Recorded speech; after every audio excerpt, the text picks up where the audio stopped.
क्या कहता है, कोई मैकेनिक राइट सर्कुलर कोन है, इसकी हाइट यहाँ से लेकर यहाँ तक कितनी है 20। अब इसको क्या किया गया है, और इसका वर्टिकल एंगल जो है तो उनका वो है 60। अब इसको क्या किया गया है, is cut into 2 equal parts of the middle, मतलब इसको बीच में से पूरी कोन को काट दिया गया है, ठीक है। और काटने के बाद ये जो नीचे फ्रस्टम ऑफ कोन है ना, काटने के बाद जो फ्रस्टम ऑफ कोन है उसको किससे बदल दिया गया, सिलेंड्रिकल वायर में। किससे बदल दिया गया, सिलेंड्रिकल वायर में। तो कहते हैं उस सिलेंड्रिकल वायर का डायमीटर दे रखा कितना 1/16, लेकिन उसकी हाइट नहीं दे रखी ना, तो हाइट उसकी मान लेंगे हम, ठीक है। तो इसका मतलब क्या हुआ कि जो फ्रस्टम ऑफ कोन है और सिलेंड्रिकल वायर है, दोनों का वॉल्यूम क्या होगा, सेम होगा कि नहीं होगा। तो आप देखो, अब इसमें ठीक है फ्रस्टम ऑफ कोन का वॉल्यूम तो हम निकाल लेंगे, लेकिन ना ही मेरे पास R1 है ना ही मेरे पास R2 है तो केवल हाइट है 20, इसकी 10 और इसकी 20, तो R1 R2 तो नहीं है। तो सबसे पहले तो आप R1 और R2 निकालें। वो कैसे निकालेंगे, देखो इन राइट ट्रायंगल कौन सी ले लें, ACB। अब देखो ये जो एक्यूट एंगल है 30, इसके सामने वाली भुजा क्या होगी और ये क्या होगा बेस, तो CD बटे AC बराबर क्या हुआ tan 30। अब CD क्या बेटे R1, AC क्या है, AC है 20, tan 30 क्या हुआ 1/√3, तो √3 R1 बराबर क्या हो गया 20, R1 क्या हो गया 20/√3, तो R1 तो आ गई। अब इसी प्रकार R2 भी निकाल लेंगे, वो किसमें, इसमें इन राइट ट्रायंगल ABE में, यहाँ पे होगा इन राइट ट्रायंगल ABE। तो बेटा एक्यूट एंगल के सामने वाली भुजा परपेंडिकुलर होती है ना, तो B क्या हो गया परपेंडिकुलर अपॉन AB बराबर क्या होगा tan 30, और B कितनी है R2 अपॉन AB 10, ध्यान रखना क्योंकि बीच में से काटा था ना। Yes sir. तो ये 10 बनेगी, 10 बराबर tan 30 1/√3, तो √3 R2 बराबर क्या हो गया tan, R2 बराबर हो गया tan/√3। अब मेरे पास R1 भी है, मेरे पास R2 भी है, तो मैं अब वॉल्यूम निकाल सकता हूँ। हाइट तो पहले थी 20, तो अब क्या आ जाएगा वॉल्यूम, क्या लिखोगे वॉल्यूम, क्या लिखोगे volume of frustum of cone बराबर 1/3 पाई h, फार्मूला होता है बेटे R2² plus R1 into R2, पाई को नहीं छेड़ेंगे, कारण क्योंकि जो फ्रस्टम ऑफ कोन का वॉल्यूम है वही सिलेंड्रिकल वायर का वॉल्यूम है। yes, दोनों को बराबर रखेंगे तो पाई से पाई कट जाएगा, और अगर आप यहाँ पे पाई का वैल्यू रखते हैं ना तो कैलकुलेशन बहुत लंबी पड़ जाएगी, ठीक है। Okay sir. 1/3 पाई गुना h कितनी है फ्रस्टम ऑफ कोन, यहाँ देखना यहाँ बच्चे गलत कर जाते हैं, h की जगह फ्रस्टम ऑफ कोन की हाइट कितनी है 10, कितनी है 10 सेंटीमीटर, क्योंकि ये जो फ्रस्टम है यहाँ से लेकर यहाँ तक इसकी हाइट कितनी है 10, 20 मत कर देना गुणा 10, एक बार हमने 20 कही थी गलत हो गया था। तो R1 कितना है, R1 20/√3 का होल स्क्वायर प्लस 10/√3 का होल स्क्वायर प्लस 20/√3 गुणा 10/√3, तो 1/3 पाई गुणा 10, 400 बटे क्या हो गया 3, 100/3 प्लस 200/3। अब 1/3 पाई गुणा 10, 3 एलसीएम ले लें तो 400 प्लस 100 प्लस 200 हो गया यहाँ पे। Yes sir. अब 1/3 पाई गुणा 10 3। अब देखो ये हो जाएगा 7000 बटे 3 पाई सेंटीमीटर की क्यूब।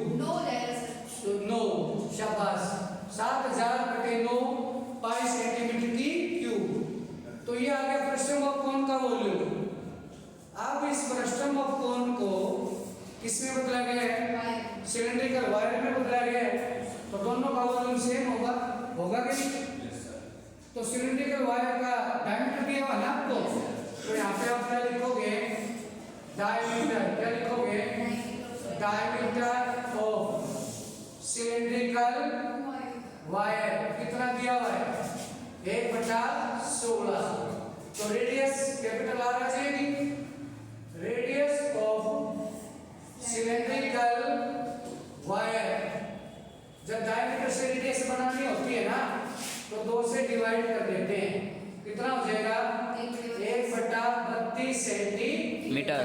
अब रेडियस होगी लेकिन लेंथ नहीं, लेंथ हमने निकालनी है। तो मान ले लेंथ यहाँ पे लिखेंगे लेंथ ऑफ सिलेंड्रिकल वायर कितनी मान ले?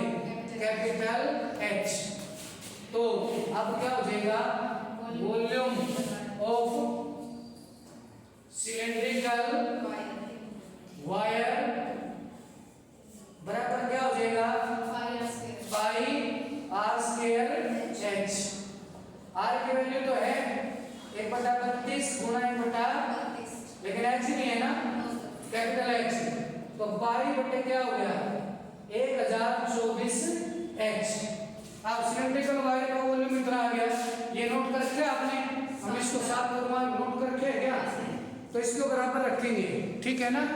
देखो अब यहाँ पे हम लिखेंगे क्या? वॉल्यूम ऑफ सिलेंड्रिकल वायर बराबर क्या लिखोगे?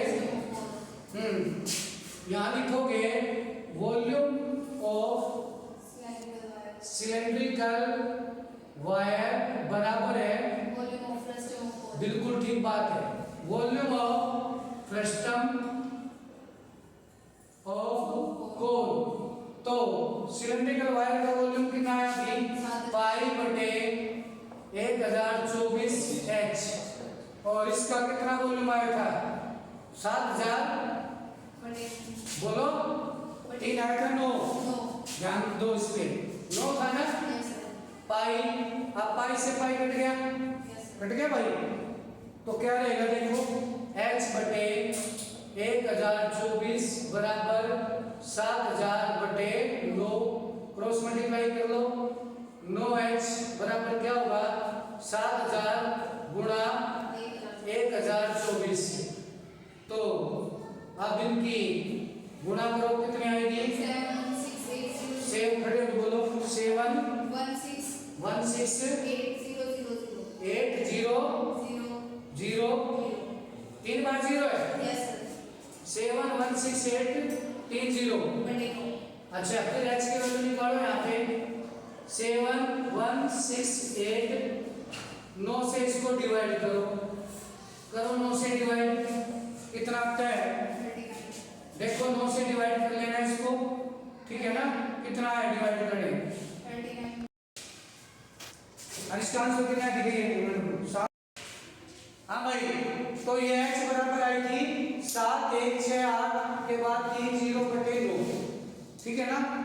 अब इसको डिवाइड करेंगे तो कितना आएगा भाई? बोलना 7 9 6 4 आराम से। 7 9 6 4 4 4 कितनी बार है? 4 है, 3 बार 1 2 3 0.44 ये आ गया सेंटीमीटर। अगर आप इसको मीटर में बदलना चाहो तो भी बदल सकते हो, और इतना छोड़ोगे तो भी सही है, ठीक है ना?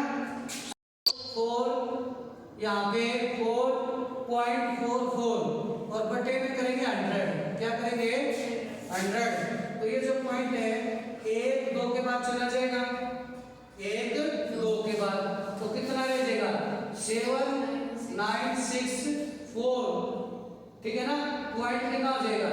4। तो कितने के बाद गया? 10 लगाओ, 2 के बाद गया ना 1 2। तो 7 9 6 4 4 Yes, sir. यहाँ पे 1 2 7 9 6 कितना इसका आंसर कितना है 796.4 4.4. सर और ये गुणा ये 7964 3 बार 4 है 2 बार होगा 3 बार है. हैं 3 बार. 3 बार 4 पॉइंट कितना था 4 4 2 4 4 तो एक बार होता है 1 2 7964.4 है ना Yes, sir. 796.4 सही है सर. 7964. 796.4 पॉइंट है ना Yes, sir. ये सही है हाँ. हमारा 7964444.44 है ये था सेंटीमीटर में अगर सेंटीमीटर को आपने मीटर में बदलना है सेंटीमीटर को किसमें बदलना है मीटर मीटर में तो पॉइंट को 2 के बाद और रिमूव कर दो 100 कर दिया ना मैंने बटे में Yes, sir. तो यहाँ पे कितना हो जाएगा 1 2 तो ये आ जाएगा आपका 7964 ठीक है ना 2 के बाद गया 7964 यहाँ पे इसके ऊपर 0.44 है तो 2 के बाद ले जाओ 1 2 तो ये हो जाएगा 79644 ठीक है कितना 7964.4 आया. हाँ भाई तो हमारी हाइट आ गई 6796444.44 सेंटीमीटर इस हमने एक बार पॉइंट से पहले 4 लिख दिए थे बल्कि 3 4 आएंगे कितने हैं 3 4 तो इसको हमें मीटर में बदलना है इतना भी छोड़ सकते हो आप यस सर और यदि आप इसको मीटर में बदलो तो 79644.44 और बटे में क्या हो जाएगा 100 100 हो गया यस सर तो 100 हो गया तो 1.1 2 के बाद चली गई इधर यस सर तो कितना हो जाएगा 796.44 मीटर तो ये मीटर में आ गया और इसको आप सेंटीमीटर में भी छोड़ सकते हो ठीक है स्टूडेंट्स ये क्वेश्चन है ओके